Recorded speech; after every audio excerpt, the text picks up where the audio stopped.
Shabbat Shalom. L'Éternel dit à Moïse, parle aux Kohanim, fils d'Aaron, et dis-leur, nul ne doit se souiller par le cadavre d'un de ses concitoyens, si ce n'est pour ses parents les plus proches, pour sa mère ou son père, pour son fils ou sa fille, ou pour son frère, pour sa sœur aussi, si elle est vierge, habitant près de lui, et n'a pas encore appartenu à un homme, pour elle, il peut se rendre impur. Il ne doit pas se rendre impur, lui qui est maître parmi les siens, en s'avilissant.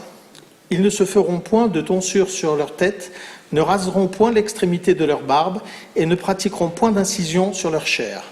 Ils doivent rester saints pour leur Dieu, et ne pas profaner le nom de leur Dieu, car ce sont les sacrifices de l'Éternel et le pain de leur Dieu qu'ils ont à offrir. C'est pourquoi ils doivent être saints. Une femme prostituée ou déshonorée, ils ne l'épouseront point. Une femme répudiée par son mari, ils ne l'épouseront point, car le Kohen est consacré à son Dieu. Considère-le comme saint, car c'est lui qui offre le pain de ton Dieu. Qu'il soit saint pour toi, parce que je suis saint. Moi, l'Éternel, qui vous sanctifie. Et si la fille de quelque Kohen se déshonore en se prostituant, c'est son père qu'elle déshonore. Elle périra par le feu. Quant au Kohen Gadol, sur la tête duquel aura coulé l'huile d'onction et qu'on aura investi du droit de revêtir les insignes, il ne doit point découvrir sa tête ni déchirer ses vêtements. Il n'approchera d'aucun corps mort, ni pour son père, ni pour sa mère. Il ne se souillera pas. Et il ne quittera pas le sanctuaire pour ne pas rabaisser le sanctuaire de son Dieu, car il porte le sacre de l'huile d'onction de son Dieu. Je suis l'Éternel. De plus, il devra épouser une femme qui soit vierge, une veuve, une femme répudiée ou déshonorée, une courtisane, il ne l'épousera pas. Il ne peut prendre pour femme qu'une vierge d'entre son peuple et ne doit point dégrader sa descendance au milieu de son peuple. Je suis l'Éternel qui l'ai consacré.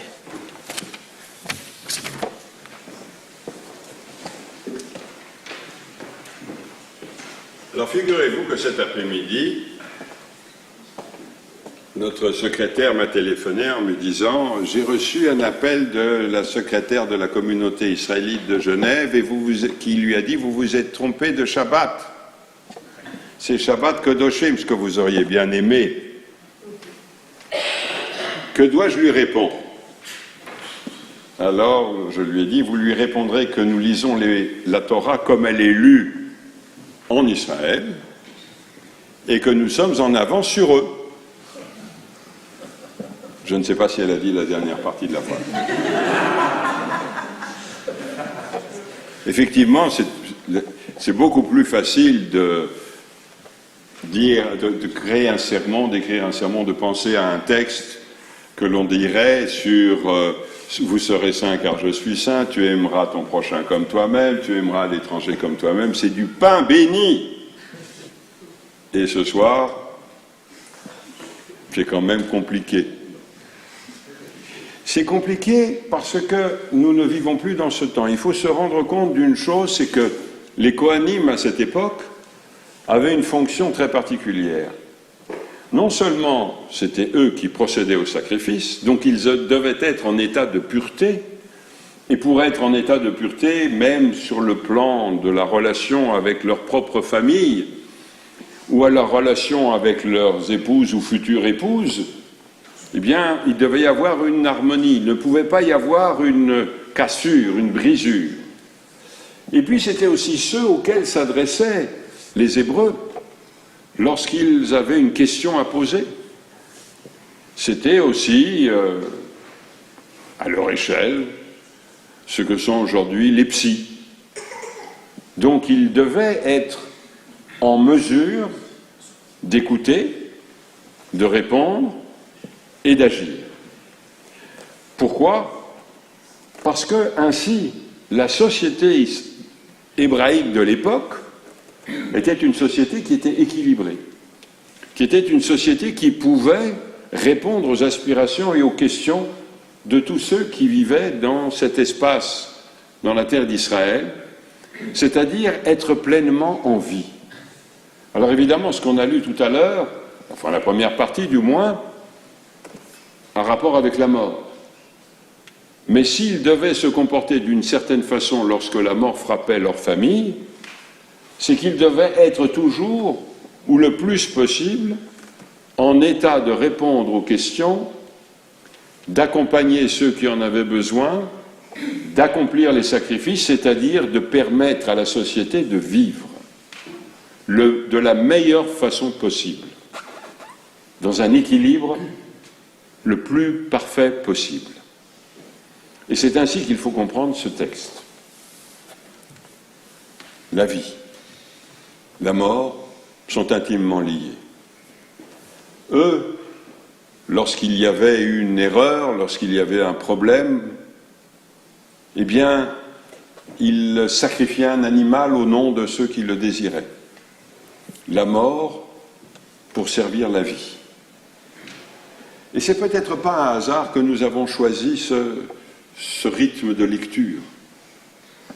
Parce que vous êtes amenés à vous, si vous êtes des citoyens helvétiques, confédéraux, vous êtes amenés à vous prononcer sur la question du don d'organes et de la transplantation. Et bien sûr, il y a une grande différence entre le Cohen et le chirurgien, entre la question de la mort et le don d'organes, mais il y a cette même ambivalence entre mort et vie. Parce que quelquefois, la mort donne la vie. Évidemment, donner un organe non vital ne pose pas les mêmes problèmes, les mêmes questions que faire un don d'organe vital. Parce que un organe vital, lorsqu'il est ôté du corps de celui qui l'a, marque la mort de cet individu, mais permet la vie d'un autre. Là aussi, on a ce lien entre le sacrifice et la vie. D'une certaine façon, on a cette même relation, ce même rapport. La question s'est posée pour les décisionnaires, mais comment savoir ce que l'on peut faire? Peut-on comme ça prendre un organe vital à un individu en pleine vie pour le donner à un autre? Et la tradition, évidemment, dit non. Mais alors, quand peut-on savoir qu'une personne est décédée, est morte? Et si cette personne est morte, il est peut-être trop tard pour prendre un organe.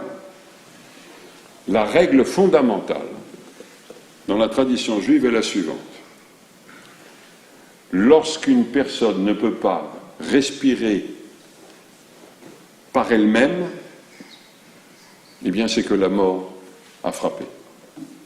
Évidemment, aujourd'hui, cela pose d'autres problèmes, puisqu'il y a une assistance respiratoire que l'on peut introduire dans le corps d'une personne. Et puis, il y a de multiples appareils qui entourent quelqu'un qui est en mort cérébrale, par exemple. Mais il faut se rappeler que l'absence de respiration autonome est, pour les décisionnaires rabbiniques, la marque de la mort. Et, dans certains cas, il est nécessaire de se dire que la personne qui est là n'est plus une personne, est un corps. Et que ce corps est-il encore humain ou non? Un de mes amis était, il y a quelques semaines, dans cet état. Et les médecins ont convoqué la famille et ont dit son état est trop grave, il ne se réveillera jamais. Et donc, les assistances respiratoires et autres ont été arrêtées.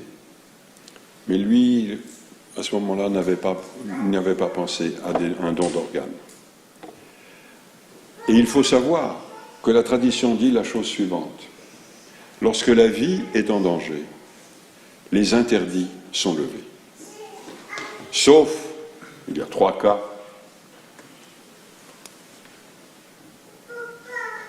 le meurtre, c'est-à-dire que si on dit à quelqu'un « tu cette autre personne et tu auras la vie sauve, on ne doit pas le faire parce que qui te dit, comme dit la tradition, que son sang est moins rouge que le tien? L'autre cas de figure, c'est l'idolâtrie, tel que cela a été énoncé à cette époque, c'est-à-dire l'apostasie. Le troisième cas de figure, pour lequel l'interdit ne sera pas levé, c'est l'inceste. On pourrait aujourd'hui dire aussi les pressions d'ordre sexuel. Mais dans tous les autres cas, lorsque la vie est en danger, les interdits sont levés.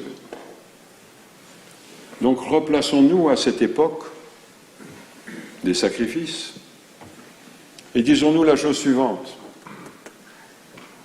Lorsque l'équilibre de l'individu nécessitait un acte qui était un sacrifice, le Kohen, qui était en état de pureté, sacrifiait un animal, et celui qui avait apporté cet animal devait se dire en lui-même « je suis cet animal ». C'est-à-dire que je mériterais la mort, ou j'aurais mérité la mort, et je l'offre, en quelque sorte, comme expiation à ma place. Et là, la mort permet la vie, c'est-à-dire la réinsertion de l'individu au sein de la société de la façon la plus complète et la plus totale. Alors, si vous n'avez pas encore ouvert l'enveloppe de la votation de la semaine prochaine, ouvrez-la et faites comme moi. Sur la ligne de l'acceptation ou du refus de la nouvelle loi concernant le don d'organes et la transplantation, cochez le oui.